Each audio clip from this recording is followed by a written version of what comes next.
Chicken, zucchini, and shells. That's a recipe that is gonna become one of your go-to recipes, I am sure. Easy to make and delicious. So let's begin with the zucchini. Zucchini, medium size, the fancy size, not the real big ones. The big ones have a lot of seeds in them. But if it's summer and that's all you can get, make sure that you kind of cut them and take the seeds off. So what do you do with a zucchini? Just cut off the tips, of course washed, and cut it in rounds. If it's a little too big, let me just show you. You can cut it like that in half, and then you have kind of half moons. And that's a nice shape also for this dish. All right. A nice big pan, there's the sauce gonna happen in here, and then ultimately we're gonna put the pasta right in there. Good olive oil is always the basis. We want to caramelize this zucchini, sort of cook them. And then we'll take them out because, zucchini don't take a long time to cook. So you don't want to leave them in there with the sauce. But, I want to flavor them because if you throw them just like that in the sauce, then the zucchini itself didn't get a flavor. Here we have an opportunity to flavor the zucchini itself. And, whenever you do this kind of addition of elements to a sauce, keep in mind, did I flavor every element? Did I give the attention that every element deserves? So here, how are we flavoring it? A little bit of salt, a little peperoncino, a little spiciness. Okay.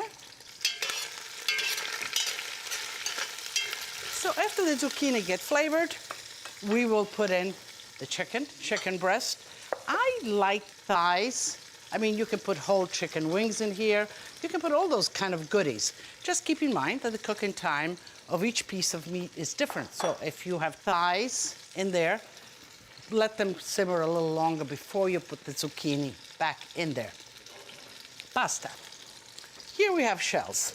The shapes of pasta are very important with the sauce that you cook. But first, let me get the cooking part in order. What you need is a big pot of water. You need to salt the water. And a little bit of salt has to go in there unless you really must do without salt. Because once the pasta has cooked in an unsalted water, that kind of lack of flavor in the pasta never can be put back. And never, never, never, never put oil in the pasta water. And you don't want to rinse the pasta either. So let's put the pasta in, give it one mix, and to get the pasta water boiling as quickly as possible, once you put the pasta in, cover it with a lid. But be careful, it overboils, so just leave a little bit of a side open so you don't have to clean your whole stove behind it. Okay, so this is like that. So you can see here how they're not cooked. They just got the flavor. They got a little of that caramelization, that kind of browniness that we all love. That caramelization is flavor. So here we have the zucchini. The chicken is shredded, and again, I told you can use different pieces. So they're not too thin because, they get overcooked. So give them a little bit of texture. Garlic, a few cloves of garlic.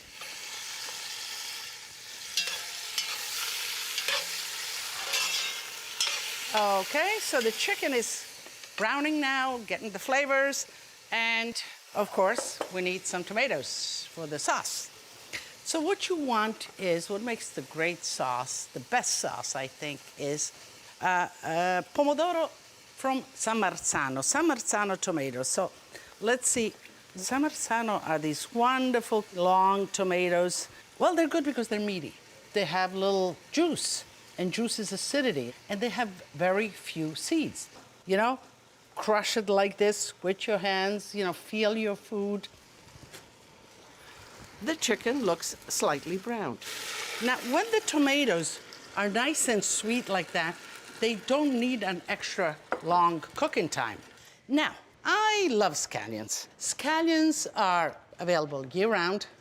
They're non-pretentious, they're not expensive, and yet they really bring taste, texture, and freshness. And you see, I'm going all the way up, and I use the green part too. It's tender, it's delicious. The top, you can throw that out, but this is all usable and delicious. The chicken is done, the sauce is nice and dense. Let's add the zucchinis. Now the zucchini don't need any cooking at all, just kind of coming together. You want them nice and crunchy. Okay, so the sauce is perking. Let's get this pasta right in.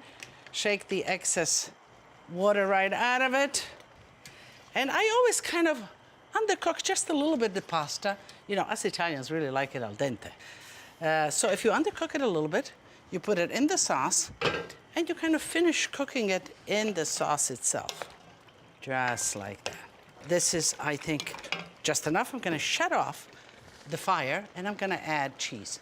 You know that grated Grana Padano, I love that, Parmigiano. Grated cheese, like this, is cured cheese, and it's just ready to eat. So if you cook it at high temperatures, it will divide for you. It will make the strings and the fat will separate. So you want to shut the fire off and just, The scallions, I told you the scallions, the freshness, we'll add that just the last moment like this.